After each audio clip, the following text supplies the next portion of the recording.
Alors, l'Observatoire de l'aviation durable, c'est un observatoire qui est hébergé au sein de la Direction générale de l'aviation civile et dont la raison d'être est de partager de la connaissance, une connaissance qui peut être fragmentée. Et donc l'idée, c'est de la rassembler, de l'organiser et de la partager de manière inclusive avec notamment les étudiants, les concitoyens et les personnes qui en ont besoin. Alors sur le site de l'Observatoire, on va retrouver les grands scénarios prospectifs de décarbonation, aussi bien ceux de l'industrie, ceux de la recherche, mais également des positions d'ONG ou de think tank, voire d'instituts de recherche qui accompagnent la réflexion sur la transition énergétique du transport aérien. Déjà, le premier volet qui est très important sur la performance aéronautique, c'est la sécurité.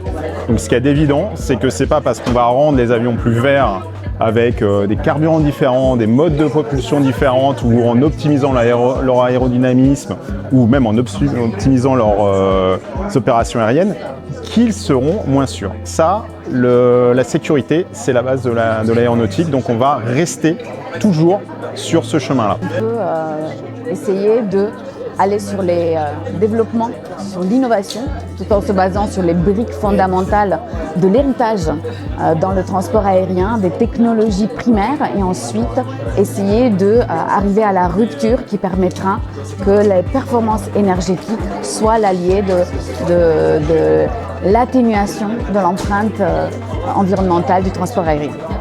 Les performances de l'aéronef sont quelque chose qui va être absolument nécessaire. Il faut toujours rappeler que le meilleur aéronef est celui qui va trouver un marché. C'est-à-dire qu'en fait, on doit être capable d'opérer ces aéronefs de façon la plus efficace possible. Ceci étant dit, l'avantage qu'on a, c'est que la transition énergétique, parfois, il ne faut pas l'opposer parce qu'elle va dans le sens justement de cette efficacité. Parce qu'en fait, un aéronef qui émet moins de CO2, c'est aussi un aéronef qui consomme moins, c'est un aéronef qui va coûter moins cher.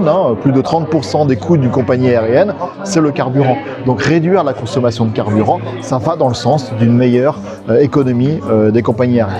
Aujourd'hui, et le système aérien l'a démontré au cours des 50 dernières années, on a optimisé les performances des avions tout en baissant leur consommation et en étant capable de voler plus vert et moins cher finalement. Donc la performance elle va suivre cette transition écologique. La vraie question, est-ce qu'on va réussir à atteindre l'objectif de transition énergétique avec les outils qu'on a aujourd'hui et surtout les outils que nos ingénieurs vont développer demain? Là où on a une vraie question qui se pose, c'est dans le déploiement de ces nouveaux carburants durables. Ces nouveaux carburants durables, ils sont plus chers, ils resteront plus chers. Et donc là, il y a une vraie question de soutien par les autorités du déploiement de ces filières. Soutien qui n'est pas forcément un soutien financier, qui peut être un soutien aussi à l'investissement, qui peut être un soutien au déploiement des filières, qui peut être un soutien pour que les compagnies aériennes subissent pas de distorsion de concurrence les unes par rapport aux autres, et pour permettre de développer ces SAF tout en rendant acceptable en fait ces surcoûts de carburant qui de toute façon vont arriver. La transition énergétique du secteur aérien, elle ne se fera pas iso-coût. Maintenant, il faut qu'on arrive à l'accompagner et à faire ça de façon le plus acceptable possible, donc avec des technologies ultra efficaces et en même temps en les accompagnant avec un cadre juridique et un soutien public qui soit adapté. Alors aujourd'hui, pour moi, être étudiant dans l'aéronautique, c'est aussi vivre une passion, parce qu'il y a quelque chose qui nous emporte dans l'aéronautique. C'est bien sûr la curiosité. Il faut être, à mon avis, curieux. Il faut être rigoureux. Il faut avoir un esprit ouvert. Les choses sont à inventer.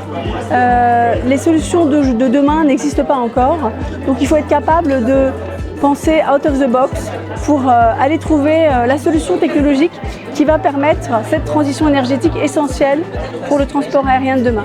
Alors déjà, il y a des compétences techniques bien entendu. En fait, finalement, on se rend compte que c'est une thématique qui est multiparamètre en fait. On va devoir prendre en compte de la sécurité, on va devoir prendre en compte de l'environnement, du coût opérationnel, etc., etc. Donc arriver à trouver ces compromis, c'est quelque chose d'extrêmement important. Et pour trouver le bon compromis, il faut avoir le background technique, il faut avoir tout ce qu'il y a derrière. Il y a un autre point qui est important également, et ça on a tendance à l'oublier souvent, pour être dans l'aéronautique, un ingénieur doit aussi être patient. Et ça, la patience, elle est fondamentale. On est dans une industrie à temps long. On ne va pas, dans l'industrie aéronautique, se lever un matin en disant « Tiens, j'ai trouvé une solution » et le lendemain l'avoir sur le marché. Il va falloir la maturer, il va falloir la certifier, etc. Donc cette patience, elle est absolument fondamentale. Et le troisième élément qui est fondamental aussi, c'est la curiosité. Cette curiosité parce que justement, on arrive dans un domaine où ces compromis, ils vont faire appel à des domaines multiples. On va parler d'environnement, on parlait d'économie, on parlait de sciences, de matériaux, etc. Et il va falloir à chaque fois prendre en compte tous ces paramètres-là et donc sortir de finalement son domaine de ses œillères pour essayer de voir plus large et arriver à comprendre tout cet écosystème et comment on peut optimiser le trafic aérien pour tenir en compte tout ça. Alors aujourd'hui, à l'IPSA, on s'est engagé de former les futurs ingénieurs qui permettront la rupture technologique qui va encourager l'avion de voler encore d'ici 50-100 ans. Et cela, pour répondre à cet enjeu, on propose à travers des experts comme aujourd'hui ou à travers la plaquette pédagogique qu'on construit en s'alliant à nos partenaires, notamment industriels, à nos partenaires innovants, de venir nous transmettre leurs besoins, de venir former les étudiants et nous, de notre côté, sensibiliser les étudiants à ce que sera l'enjeu du vol au moment où ils sortiront sur le marché du travail.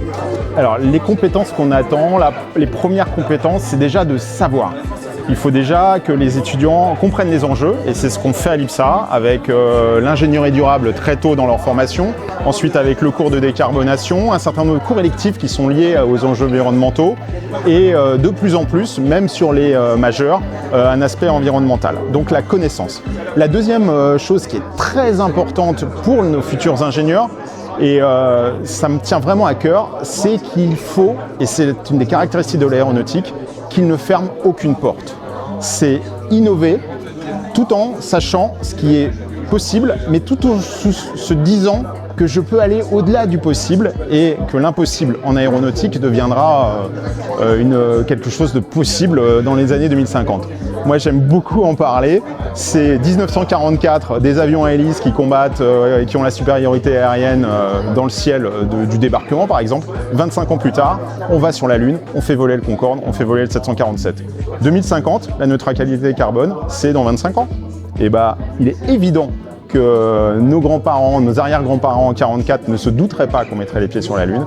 Et moi, je suis persuadé que les ingénieurs de l'IPSA vont contribuer à décarboner l'aviation en 2050.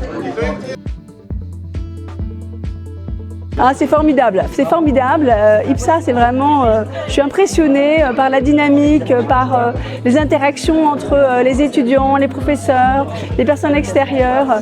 Il y a quelque chose qui est vraiment très vivant et qui montre aussi l'engagement lié au secteur, lié à ce thème pour les étudiants, qui en fait portent aussi l'avenir du secteur. C'est le moment, c'est quelques jours qui permettent au campus d'être fédérés en même temps avec les passionnés, avec les partenaires, les associations qui vont sortir de leurs locaux et vont montrer l'objet de leur passion, que ce soit aéronautique et spatiale, des expositions qui arrivent autant de l'extérieur que de l'intérieur, et donc fédérer tout le monde autour de cette passion pour l'air et pour l'espace. Je ne peux que trouver ça génial parce que ça donne à tous les élèves, et pas forcément aux élèves qui sont fanats aéronautiques quand ils rentrent à l'IPSA, un aperçu assez exhaustif de tous les métiers, de toutes les techniques, de tout ce qu'on peut apprendre ici, de tout ce qu'ils pourront faire demain. Ça va du pilotage jusqu'à la technique, avec entre autres cette exposition de moteurs, jusqu'à des débats, des interventions qui sont hyper pertinentes. Je trouve que c'est une opportunité pour eux de se frotter à la réalité et de pouvoir construire leur parcours en fonction de ce qu'ils découvrent pendant le festival IPSER.